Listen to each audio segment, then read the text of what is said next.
नमस्कार। सहरसा विधानसभा क्षेत्र में है जनस्वराज कार्यालय में हमारे साथ जो है जनस्वराज पार्टी के जिला अध्यक्ष नवल किशोर जी हैं। सबसे पहले सर स्वागत है आपका हमारे चैनल में। बहुत बहुत धन्यवाद। आपके देखने वाले सुनने वाले को भी नई दशहरा का शुभकामना।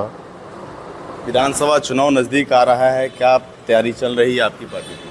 हमारी तैयारी चल रही है। हम पारिवारिक आधार कार्ड जो बनाना है तो हम बना रहे हैं, लोगों के पास हम जा रहे हैं और हमारा जो प्रत्येक दिन हमारा समर्थन बढ़ते जा रहा है, क्योंकि आप जान ही रहे हैं कि जो व्यवस्था यहाँ इस बिहार में है उससे लोग उब गया है, लोग परेशान हो गया है। यहाँ के भ्रष्टाचार से, यहाँ के पलायन से, यहाँ के शिक्षा व्यवस्था का गिरता हुआ स्थिति देख के और यहाँ उद्योग धंधा का नहीं लगना, लोगों में एक बेचैनी है।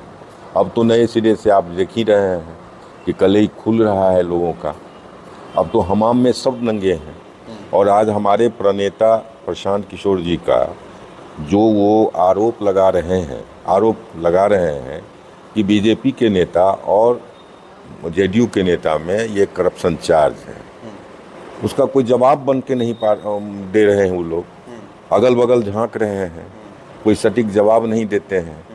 तो इसका मतलब है कि 2014 में जो बीजेपी की सरकार बनी थी केंद्र में, उसका सबसे बड़ा मुद्दा था कि उस समय की जो यूपीए की सरकार थी वो आकंठ भ्रष्टाचार में डूबा हुआ था।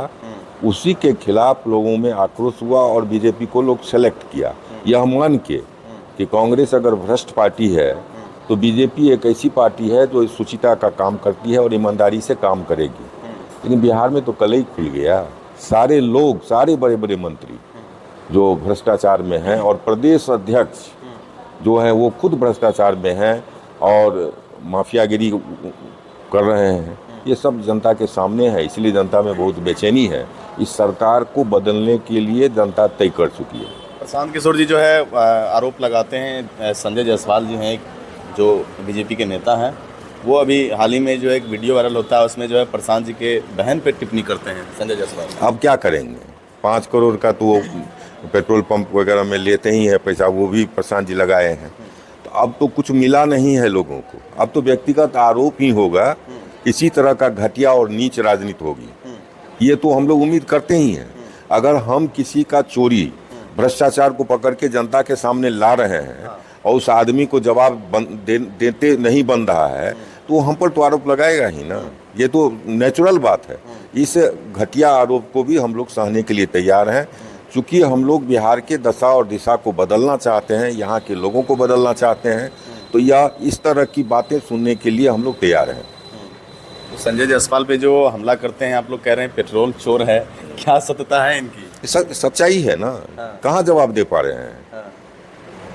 सटीक जवाब तो नहीं दे रहे हैं। जो हमने हमारे प्रणेता प्रशांत किशोर जी ने आरोप लगाया है उसकी सटीक कोई जानकारी तो नहीं दे रहे हैं। अगल बगल की बात करते हैं। लोग तो समझ रहे हैं कि इनके पास कोई जवाब नहीं है। अशोक चौधरी पे भी आप लोग आरोप लगाते हैं, उनको पुत्री को लेकर के। सांबामनी चौधरी जो सांसद है वर्तमान, वो भी उस पर भी आरोप लगा रहे हैं आप लोग। लेकिन अशोक चौधरी भी जो है सिर्फ मानहानि का केस करते जा रहे हैं, कह रहे हैं फिर करेंगे केस। देखिए, 200 करोड़ का घपला की बात हमारे प्रणेता उठाए हैं। मानहानि 100 करोड़ के मानहानि का उन्होंने नोटिस भेजा है। और प्रशांत जी क्या बोले हैं आप सभी लोग जानते हैं। प्रशांत जी बोले हैं कि वह वकील खोज लें, हम तैयार हैं जवाब देने के लिए। और आप जान लीजिए वह आगे नहीं बढ़ेंगे, क्योंकि जितना आगे बढ़ेंगे उतना फंसेंगे। अगर वो आगे बढ़ेंगे तो क्या आपके पार्टी के पास वो एविडेंस मौजूद है? हम लोग बिना किसी एविडेंस, बिना कोई तय किए हुए, अपने में जब तक हम लोग को कॉन्फिडेंस नहीं आता है किसी बात को, तो हमारे प्रणेता किसी पर वैसा आरोप नहीं लगाते हैं।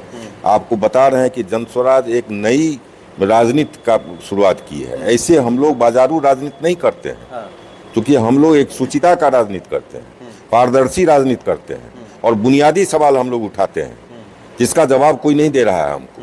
यहाँ की जनता देख रही है। तेजस्वी जी जो है कह रहे हैं कि लालू जी का चेहरा देख के वोट दीजिए और राहुल जी का चेहरा देख के वोट दीजिए। आप लोग क्या कह रहे हैं? देखिए, उनके पास तो और कुछ है नहीं। चेहरा तो वही दोनों है, चाहे वो चेहरा हो या नहीं हो। एक ने बिहार को बर्बाद किया और एक ऐसे नेता हैं जिनको कब क्या बोलेंगे और क्या करेंगे कोई पता नहीं है। कब राष्ट्र के विरोध बात बोल देंगे, कब सेना के खिलाफ बात बोल देंगे, कब किसके खिलाफ बोलेंगे ये पता नहीं। और विदेश में जाके भारत का क्रिटिसाइज करने वाले हैं, विदेश में भारत के लिए मदद मांगने वाले हैं। तो ऐसे नेताओं को क्या के बारे में क्या कहेंगे। और लालू जी तो चार्जशीटेड है ना भाई, वो तो जेल भी हो गए हैं, सजा उनको हुई है।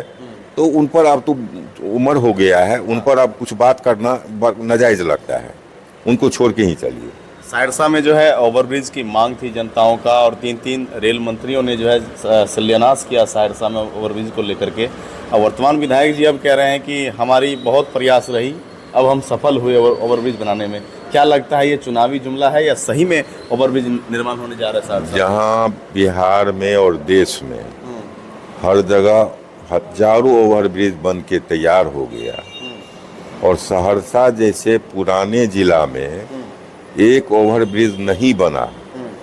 अब इतने सालों के बाद, 30 साल के लगभग के बाद यह ओवरब्रिज बना है, तो उनको तो इस बात का भी जवाब देना चाहिए ना कि 30 साल में जो यहाँ का लोग दिक्कत सहा है, जो कठिनाई का सामना किया है, उसकी भी जवाब उनको देना चाहिए। कितने लोग आपात स्वास्थ्य व्यवस्था के वजह से ढाला पर रहने से उनकी मृत्यु हो गई, कितनी छात्र और छात्राओं को जो है परीक्षा देने में दिक्कत हो गया, छूट गया परीक्षा लोगों का। एक बार हम जा रहे थे ढाले पे, तो एक लड़की बहुत रो रही थी क्योंकि ढाला जाम था, इससे उसका परीक्षा छूट गया। बहुत सारी बातें लोगों को दिक्कत का सामना करना पड़ा है। इतना लेट से अगर कोई काम होता है तो शर्मिंदा होना चाहिए, और लोगों के पास यह कहना चाहिए कि अब हम शर्मिंदा होकर बोल रहे हैं कि जो हमको बहुत पहले करना था हम नहीं कर सके, अब तो सब जगह बनने लगा है। तो यहाँ भी बना होगा। क्रेडिट लेने का तो पॉलिटिकल आदमी को होड़ लगा हुआ है। सोशल मीडिया पे जो है सहरसा विधानसभा के लोग टिप्पणी करते हैं कि इसमें विधायक जी का कोई रोल नहीं है, क्योंकि ये मामला न्यायालय में था। अभी सभी जो श्रेय जिलाधिकारी को दे रहे हैं। देखिए, ये बात बिल्कुल सही है जी। जिला पदाधिकारी जो हैं जब से आए हैं, वह जैसे आपको NH का समस्या है, वहाँ वो पर्सनली विजिट करते हैं। जी। आपको बैजनाथपुर में एक एक्सीडेंट हो गया था, और वहाँ का जो ओवरब्रिज है जो उसको चालू करवा दिए, किस बोले वो ठेकेदार, कंट्रैक्टर और इंजीनियर को बुला के डांटे। और इसी तरह जैसे टेंडर फाइनल हुआ तो DB रोड से लेके पूरा बाजार तक आके उन्होंने डिमार्केशन करवाने का काम और जो अतिक्रमण था जमीन का उसको हटवाने का काम किए हैं। तो निश्चित है वो क्रेडिट के पात्र हैं। रही बात इन लोगों की, तो ये लोग तो सही में कोई क्रेडिट नहीं है इस आदमी इन लोगों का। हाँ।